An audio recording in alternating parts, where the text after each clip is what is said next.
Bonjour, bienvenue, j'espère que vous allez bien, j'espère que tout se passe bien pour vous. Aujourd'hui, dans l'épisode 51 du Bootcast de la saison 1, nous allons partager ensemble l'écrit 64 de Nichiren Daishonin intitulé « L'offrande d'un kimono non doublé ». En voici les points de repère. Cette lettre, écrite au mont Minobu, le 5e mois de la première année de Kenji, 1275, s'adresse à une femme, disciple de Nichiren, vivant dans le domaine de Sajiki à Kamakura. Elle aurait donc été l'épouse d'Indo Saburo Saemon Tsukenobu, et l'on dit qu'elle était aussi de la famille de Nisho, l'un des 6 disciples principaux de Nichiren. La destinataire de cette lettre avait généreusement confectionné un kimono que Nichiren pourrait porter en été. Il vivait alors dans une petite demeure au pied du mont Minobu et endurait de nombreuses privations. Dans cette lettre, après avoir exprimé sa gratitude pour ce kimono, Nichiren explique la signification et le bienfait de cette offrande et loue la foi de sa disciple. Le paragraphe d'introduction reflète la société féodale japonaise où les femmes avaient peu d'indépendance et où leur sort était largement déterminé par leur mari. Puisque le mari de la dame de Sakshiki croyait dans le bouddhisme de Nichiren, ce dernier lui affirme qu'un lien s'est donc formé entre elle et le Sutra du Lotus et qu'elle pourra atteindre la bouddhéité. Mais il loue avant tout sa foi personnelle qui la poussa à lui offrir un kimono. Voici donc le contenu de l'écrit 64 de Nichiren Daishonin intitulé « L'offrande d'un kimono non doublé ». Une femme est comme l'eau qui prend la forme du récipient qui la contient. Elle est comme une flèche qui s'adapte à un arc. Elle est comme un bateau qui dépend de son gouvernail. Par conséquent, si son mari est un voleur, elle le deviendra aussi. Et si son mari est roi, elle deviendra reine. Si c'est un homme de bonté, elle deviendra Bouddha.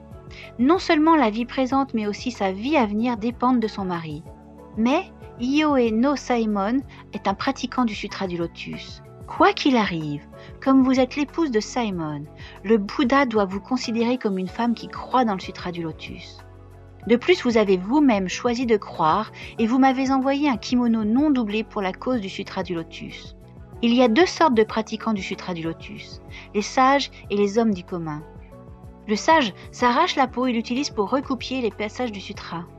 Si un homme du commun offre son unique kimono aux pratiquants du Sutra du Lotus, le Bouddha considérera cela comme une offrande égale au fait de s'arracher la peau.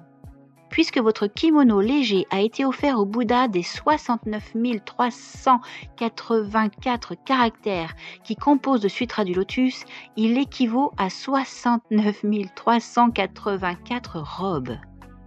Et comme chacun de ces 69 384 Bouddhas est composé des 69 384 caractères du Sutra, c'est comme si vous aviez offert autant de kimonos à chacun d'eux. À titre d'exemple, si, au printemps, on place une étincelle de la taille d'une petite graine au contact d'un brin d'herbe dans un champ de 1000 ris carrés rempli d'herbage, elle se changera en un instant en un incendie sans borne ni limite. Cela s'applique aussi à ce kimono. Bien qu'il ne s'agisse que d'un kimono, il a été offert au Bouddha de tous les caractères du Sutra du Lotus. Soyez convaincus que les bienfaits qui en résulteront s'étendront à vos parents, grands-parents, voire aux innombrables êtres vivants, sans parler de votre propre mari, qui est pour vous l'être le plus cher. Nichiren. Le 25e jour du 5e mois, réponse à la dame de Sajiki.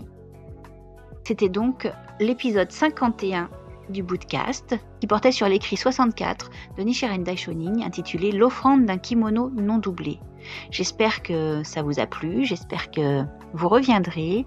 Je vous remercie d'être présent, je vous remercie de nous écouter, de nous suivre. N'hésitez pas à nous rejoindre sur Instagram, sur YouTube, likez, abonnez-vous, partagez autour de vous sur les plateformes de streaming audio. Voilà, et ça fait toujours plaisir. Je vous dis à très très vite et à bientôt.